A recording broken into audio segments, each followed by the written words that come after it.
नमस्कार, आप देख रहे हैं न्यूज 72 और मैं हूं आपके साथ आरती सिंह आजाद। और रुक करते हैं खास खबर की ओर। पटियाला शहर से 28 किलोमीटर दूर एक तारीखी कस्बा है जिसका नाम समाना है, जिसको मशहद हिंद भी कहा जाने लगा है क्योंकि इस सरजमीन पर शिया वर्ग के 8वें इमाम हजरत अली रज़ा के बेटे हजरत अली वली, जो इमाम मशहद कहे जाते थे, दफन है। समाना दरगाह की क्या है हकीकत और यहाँ पर दोबारा तामीरी काम शुरू हुए, इस पर बात करी हमारे संवाददाता गुलशन अब्बास नकवी से। मोहम्मद आज़ाद हसनैन जैदी ने क्या कहा, आप भी सुनिए। अस्सलाम वालेकुम नाज़रीन, मैं गुलशन अब्बास नकवी आपसे मुखातिब हूँ और आप देख रहे हैं न्यूज़ 72। इस टाइम आया है मशहद हिंद समाना दरगाह पंजाब में, जो 8वें इमाम के फर्जंद हैं, बेटे हैं, उनकी दरगाह में आया है और यहाँ पर मौजूद है मेरे साथ मोहम्मद आज़ाद साहब। मैं उनसे बात करूँगा और जानूँगा कि यहाँ की क्या विशेषता है, क्यों प्रसिद्ध है और यहाँ पे कब से यहाँ आज़ादारी होती आ रही है। मेरे साथ मौजूद है मोहम्मद। मेरा नाम सैयद आज़ाद हसनैन जैदी है और मैं ऑल इंडिया शिया परिषद चंडीगढ़ का सदर हूँ। और ये दरगाह के बारे में जैसा हमारे पत्रकार महोदय ने सवाल पूछा है, ये दरगाह हज़रत मशहद अली वली मशहद हिंद भी इनको कहा जाता है। ये तकरीबन 1100 या 1200 साल पहले अपने वतन मशहद से, जहाँ पे हमारे बाबू 8वें इमाम अली रज़ा साहब का रोज़ा है, वहाँ से यहाँ पर आए थे। और आने की वजह ये थी कि आप जानते हैं कि हज़रत मोहम्मद साहब के विसाल होने के बाद उनकी औलादों को या तो जहर दिया गया या धोखे से शहीद किया गया या कत्ल किया गया। कोई सिलसिला इनके वालिद तक, यानी इमाम अली रज़ा के ज़माने में उनको भी जहर दे के शहीद किया गया। और दुश्मन की ये कोशिश थी कि नस्ल मोहम्मद वाले मोहम्मद को दुनिया में ख़त्म कर दिया जाए। उसी की वजह थी कि जो बनी अब्बास की जो फौजें थी वो इनको तलाश रही थी, इनको ढूंढ रही थी, लेकिन ये नज़र बचा के अपने कुछ काफ़िले के लोगों को लेके, हालांकि कहा जाता है कि 300 लोगों का काफ़िला है, कोई कहता है 150 लोगों का काफ़िला। बहरहाल तारीख कोई मुस्तनद ऐसी नहीं है जो मैं आपको तादाद बता सकूँ, लेकिन ये कि काफ़िला आया और आने के बाद उन्होंने यहाँ पे आराम फरमाया। यहाँ आने के बाद जब चमत्कार यहाँ के राजाओं को पता लगे, हिंदुस्तान के बादशाहों को, तो उन्होंने इनकी हिफाजत का पूरा जिम्मा अपने ले लिया और ये यहाँ हमेशा के लिए बस गए।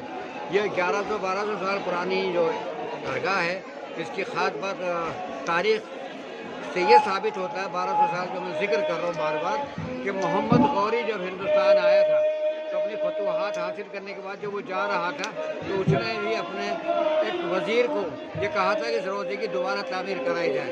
वो आया, यहाँ सजदा किया, रोज़े की तामीर उसने कराई। उसके बाद वक्त आगे बढ़ता रहा। फिर एक दौर आया जब मुग़ल सल्तनत में जलालुद्दीन मोहम्मद अकबर जब बादशाह बने, तो उनके हुकूमत के चौथे साल में उनको इनके करामात की जब पता लगी तो उन्होंने, अकबर बादशाह ने अपने मनसबदार मरहूम अजरुद्दीन इब्न बहुशुल्ला खान को जिम्मेवारी दी कि वो इस रोज़े को रेनोवेट करे, यानी दोबारा इसकी तामीर करे। तो उसने इसको 967 हिजरी में रेनोवेट करे, यानी दोबारा इसकी तामीर करे। तो उसने इसको 967 हिजरी में तामीर किया। आप अगर रोज़े में जाए तो इमाम के सराहने वो पत्थर आज भी लगा हुआ है जो अजरुद्दीन नाम से मखसूस है। और मोहम्मद गौरी की जो तारीख है पंजाब गजेटियर में आज भी मौजूद है। बहरहाल जब ये पता लगा तो हमारे यहाँ वक्फ बोर्ड के वक्त है मरहूम सादिक हुसैन नकवी साहब थे, वक्फ बोर्ड के जो CEO थे, उनको एक किताब मिली जो इंग्लैंड से इश्तियाक अली जैदी साहब ने ला के दी। उसमें समाना का पूरा जो तारीख़ी हवाला था, उसके अंदर इस मज़ार का भी जिक्र था। वो उस किताब की वजह से ही इस जगह को यहाँ तलाश किया गया। तलाश करते करते जब इमामजादे की कब्र के सराहने आए तो यहाँ पे देखा कि हर दरवाजे की तरफ 2 ताक होते हैं। जब भी आप पुराने घरों में जाएंगे आपको हर दरवाजे पे दाएं बाएं ताक मिलेंगे, लेकिन इनके जो एक दरवाज़ा था उसकी तरफ एक तरफ ताक था, एक तरफ नहीं था, जो उनके सराहने की तरफ जो दीवार है। तो उसी से ये डाउट हुआ कि ये ताक क्यों नहीं है। उस जगह को जब खुरचा गया, खंगाला गया, तो वहाँ एक पत्थर अंदर से निकला, उसको केमिकल से साफ़ किया गया। उस पर यह इबारत मिली कि इस रोज़े को 967 हिजरी में बादशाह अकबर के चौथे साल की हुकूमत में अजरुद्दीन ने इसको दोबारा से तामीर कराया।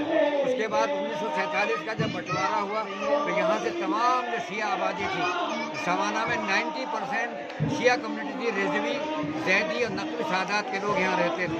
और न सिर्फ समाना में, हरियाणा का शहर कैथल, समाना और कुंडरी, ये तीनों जो शहर थे, कस्बे थे, ये सादात की बहुत बड़ी राजधानी थी। सन 47 में जब बंटवारा हुआ तो सबसे ज़्यादा नुकसान हमारी सादात को हुआ, तो यहाँ से उनको पाकिस्तान जाना पड़ा। ये रोज़ा फिर अंधेरे, तारीख के अंधेरे में गुम हो गया। उसके बाद वो किताब हाथ आई, किताब में हमने जब पढ़ा, उसकी रिसर्च की गई, तो यहाँ पे उलमा हज़रात को बुलाया गया, तहक़ीक़ करने वालों को बुलाया गया। प्रोफेसर राशिद नकवी, जो कि पत्थर और फारसी में लिखा हुआ था, जो हम लोग पढ़ नहीं सकते थे, तो प्रोफेसर राशिद नकवी साहब को, जो पटियाला यूनिवर्सिटी में प्रोफेसर थे, उनको बुलाया गया। उन्होंने अब इसको पढ़ा और किताब से जो हवाले हमें मिले थे वो आपस में मेल खाते थे। तो 2005 में ये रोज़ा जो है दोबारा फिर हम लोगों ने तामीर कराया। ये जिसके वरांडे के नीचे आप खड़े, ये वरांडा पहले नहीं था, सिर्फ इमाम साहब की मज़ार था, इमाम साहब की वालिदा की मज़ार थी। ऊपर ये गुम्बद और 4 जो मीनार है ऊपर देखते हैं, ये अकबर बादशाह के ज़माने की। हमने इसको बिल्कुल नहीं छेड़ा, लेकिन इसका हाथ इसलिए बनाया ताकि लोग तवाफ़ कर सकें, आराम कर सकें।